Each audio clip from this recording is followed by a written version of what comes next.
It is Tuesday. Just kidding. It's Monday. And it's Juneteenth. And I'm trying to figure out what I want to do with my life. So there are a few things I could do. The problem is I want to actually do nothing. What I really want to do is sit in this house and play Sims. Keep it a buck. It's really what I want to do, you know.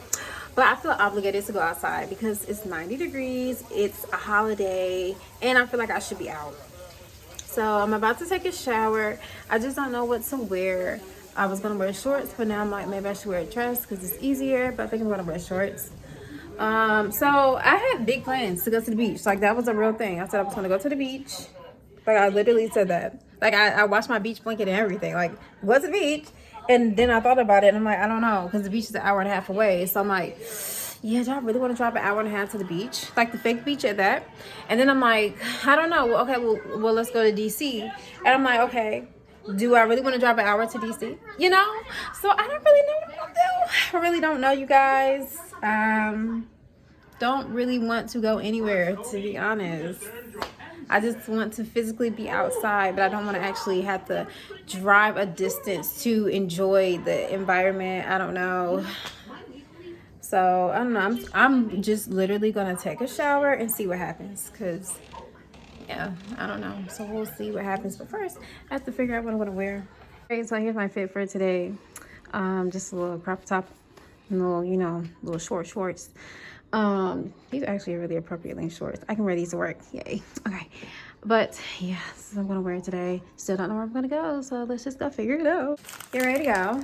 I got my fruit snacks, guys. I'm so excited because I'm not one to be eating candy, but I brought some fruit snacks for my movie night I had the other night with myself.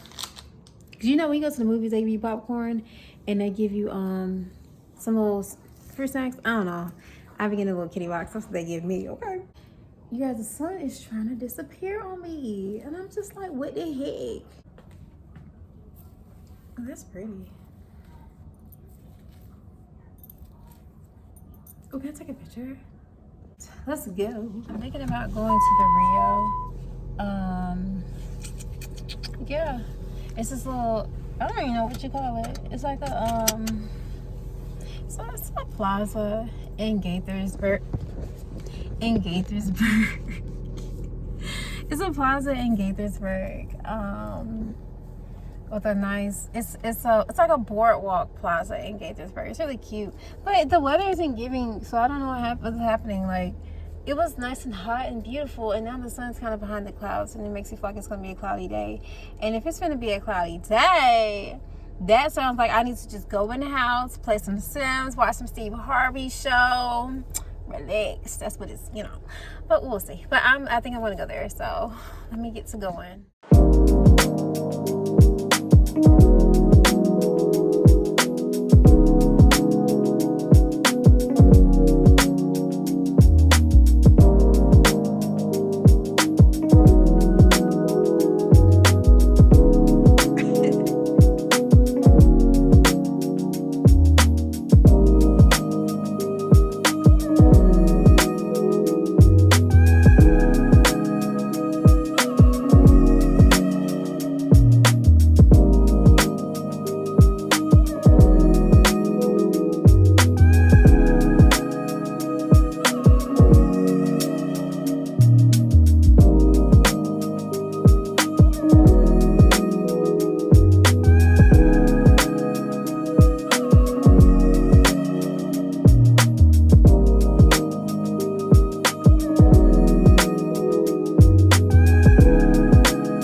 so right now I'm at a park in a neighborhood by my house, and I come here sometimes to just sit and or write. So guess what I got? My cringy notebook. I don't know how many of you thought that my last story was a super cringe-topia, but guess what? About to be cringed out again. All right, no, but for real, I might read a story, I don't know, but I did come here to write. And then I'm gonna go to Harris Teeter. Harris Teeter is like right behind me.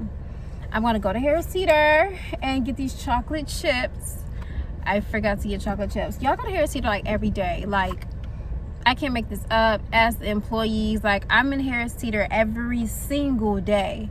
Like, I don't know why. I just always need something from Harris Teeter. But I go to Harris Teeter every day, every single day. And then I need to call the orchard to figure out if I can come pick strawberries tomorrow, because that's my plan. And I called them last week, they answered. So I have to call them today to figure out what that looks like for me.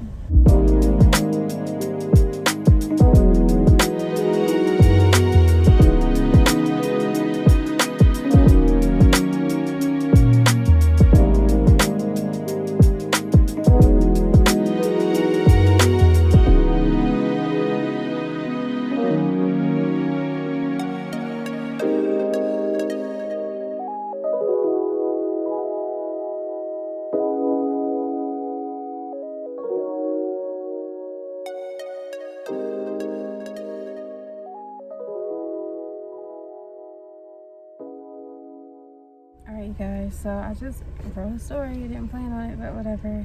Okay, of course there's no title. Just bear with me. I'm gonna read it to you guys. I'm gonna make sure I talk loudly and clearly this time, because when I went back and watched my video, I was like, I cannot understand myself. So I was shocked that anyone could. So here we go. Shh, Daddy's still sleeping. Oh wait, I gotta put exclamation mark. I meant quotation marks. Okay. Shh, Daddy's still sleeping. Kamisha and Broderick tiptoed down the hallway and out the door to carry on their conversation outside. This is so dumb, you know. Oh, hush up, Kamisha responded. The two began walking down the sidewalk as they threw pebbles to the ground alongside of them. Bet you can't do this. Broderick took off fleeting and began to levitate himself off of the ground to prepare for a front flip. Noticing his attempt for disaster, Misha sped up to him and caught his feet in the air mid-flip. Brody, she shouted. Kamisha practically saved his life. Panting for breath, Broderick said, I was just trying to see if you could do it. See there? Grunting, Misha dragged Brody by his collar back to the house. Sit, she demanded. Brody rolled his eyes and began to fidget around in his pocket until landing across a 6-week-old Blueberry Blast Jolly Rancher. Sticky and waxed, Broderick still proceeded to stick the candy into his mouth. His fingers were practically glued together, and Misha watched the whole darn thing in utter disgust. Now rolling her eyes, she proceeded to share the plan with Broderick. Listen, Brody, we've got to get these bikes back or Daddy's going to kill us. He ain't my daddy, he snared back while gnawing on that age-old candy. Okay, cool. So let me just call Aunt Carol. And Kamisha grabbed her phone out of her pocket and pretended as if she were dialing real numbers. Stop! Brody yelled, swatting at the phone. Hush, Brody. Didn't I tell you Daddy's asleep?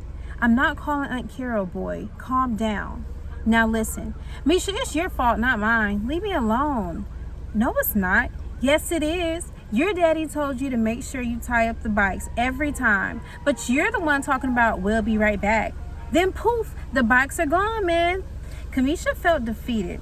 Her body grew lethargic as she waddled over to plop a seat next to Brody. Sweet and powdered Brody took his chubby hand and began to pat Kamisha on the back. You gonna get in trouble? He whispered before sprinting off down the sidewalk. You are too. Nope, 'cause I'm just 6, he shouted from down the street. Isn't that so cute? That's a cute little story, right? You know, they're supposed to be cousins. I guess Brody's staying with them, and Kamisha somebody stole their bikes while they went into the store. So yeah. So I'm gonna leave now, and we're gonna go to Harris Teeter and get these. Actually, y'all, to keep it a buck, I'm about to go to Starbucks because it's hot and I want to drink. So I think I'm gonna go to Starbucks instead, and we'll get. I really need chocolate chips though. I don't know. Maybe we'll get chocolate chips later, tomorrow. Who knows? I'm off this whole week, so there's time. Okay. You guys, when I get into a really good groove of writing, I write very, very sloppy, and I was just like, I was writing so crappy. Like, I'm like, Ariel, what does that even say? Like, it was really bad. But that's when I do my best writing, and hold up, because I noticed that in G-Wagon. Holla. Or is this just a Jeep looking real nice? Hold it. Yes, Jesus. Yes, God. Yes, Lord. Yes, baby. Woo. Yes, Lord. My God, yes. I never have them that close to home. And I saw one on the way to the Rio, and I was like, where is that baby going? Because it's in my neck of the woods. What the heck? Girl, it. Hi, how are you? Hi. Thank you. Thank you. Here's a straw. Thank you. Here's your card and your drink the outside, okay? Thank you. Thank you. All right, have a straw. Yes, thank you. You too.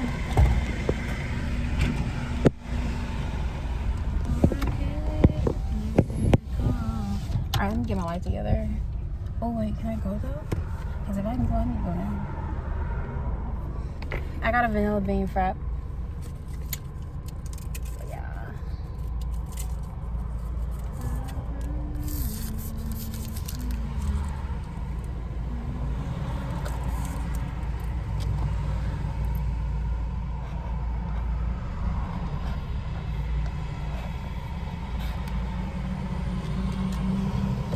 That is actually really great. Sometimes vanilla beans will be bussin', but that one's a bust. Okay. All right, let me share with y'all one of my secret pet peeves. So, my accent really frustrates me a lot. Excuse me. Because, I'm gonna tell y'all a true story. Okay, so I was born and raised in North Carolina, right? But my parents are not from North Carolina. My mother is from New York, and my dad is from Jersey. So my parents moved to North Carolina in like their mid-20s. So they were born and raised up north, right? Excuse me, what the heck? So when my parents had a family, they were very intentional about like country grammar and pronunciation and excuse me, slang and things like that. Like they absolutely did not like like country, like the country dialect. They didn't like certain slang words. They don't like when people don't finish their words. They just hate the country thing, right? Because they're not from North Carolina. They're from up north.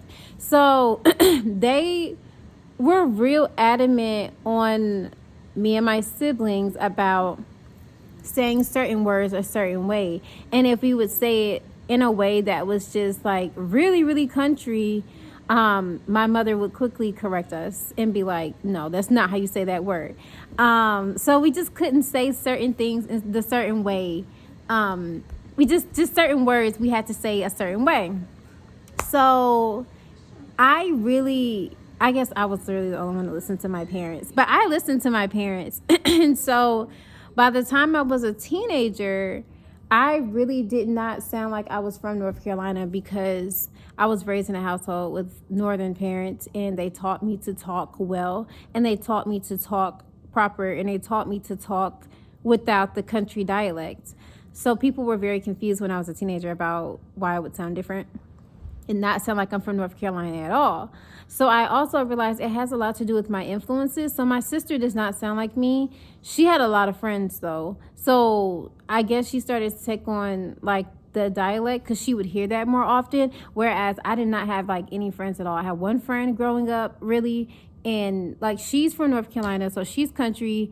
But it's just her, as opposed to going home every day and being with my family and hearing them talk to me and, talk to me with these northern dialects and whatnot. So, excuse me, now that I'm an adult, a lot of things have shifted. I've been around a lot of different people. And now I'm in the DMV. And the DMV has their own accent, their own dialect. They say words very differently than most people. And now my accent doesn't know what to do. I'm just like, I don't know what you want me to do with you either. So there was also this huge stretch in college. I was watching LaToya forever. And if you know LaToya is from Canada, but she's also Trinidadian. So she has her own dialect too. So be mindful. I don't have a lot of friends in life. So people that I hear all the time, I tend to pick up dialect and accent really quickly. I don't know why. So I listened, like LaToya was like my friend in college. So listening to her and watching her videos for 4 years caused this really weird accent for me to have. And sometimes I would sound like I'm from Canada. And then sometimes I would sound like I'm from Jamaica. It was really weird. Now that I'm in the DMV, everything has completely shifted. And now I have more than just my one friend, but it's another friend that's from North Carolina. And she's very, very country. And I talk to her very often. So now I just sound really crazy. And honestly, it bothers me a lot. I feel like I sound more country now than I ever have. And people at work point it out all the time. And it pisses me off. I'm like, yo, you sound dumb. Shut up. What is Mervin? Like, what is that? Like, where is that exactly? What are you saying? What? Like, come on. Who is Mons? What are you saying? Mons? M-O-N? Spell that. Mons? Oh, I'm sorry. You're saying your mans. That's what you're saying. Oh, your mans. It sounds like Mons. What are we doing? So, it pisses me off that they come for me. Like, I can come for y'all, and I be trying to come for them, y'all. And they're so stuck in their little DMV ways that they can't even hear it. And it's like, oh, you trying to roast? I didn't even know. Like, oh my gosh, wow. So, yeah, it bothers me a lot that my accent's all over the place. And it bothers me a lot that right now I sound more country than not.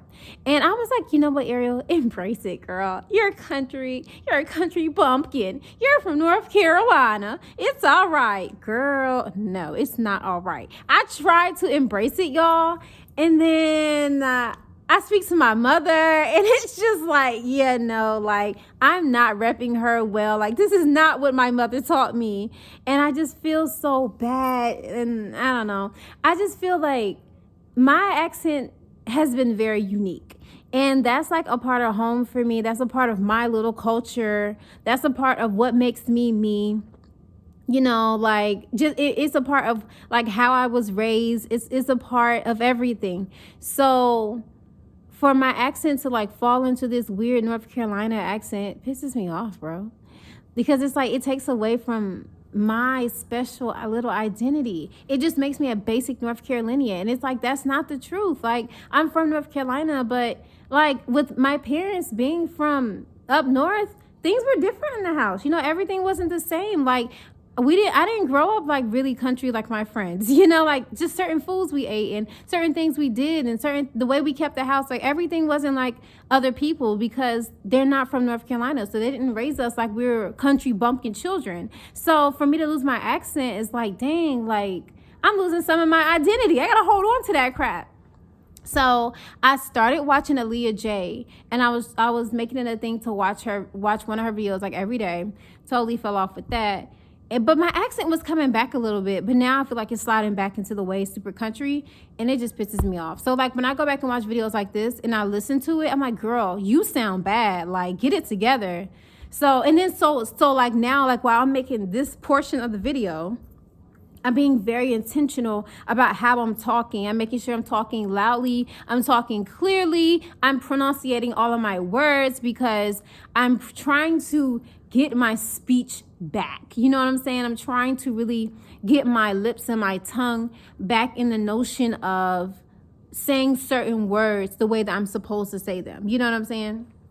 So yeah, that's just a little TED talk I wanted to share with you all, because people don't know that struggle I struggle with. But the reason I really try to hold on to my accent is because it is a part of who I am, and it's not a specific accent. It's not a New York accent. It's not a New Jersey accent. It's just Ariel's accent, and it's very unique and very different. So yeah, I want to hold on to that. So I have to work to keep it. So I really got to make sure, like, when I'm making videos or whatever, and when I'm talking to people, that's really when it matters. When I'm talking to people, I have to say the words correctly. I have to say them like my mother taught me. I have to correct them like my dad taught me. Like, you know, so yeah. Thank you for coming to my TED Talk. Okay, but no, that's the end of the video for real. So yeah, I'm gonna talk to y'all later.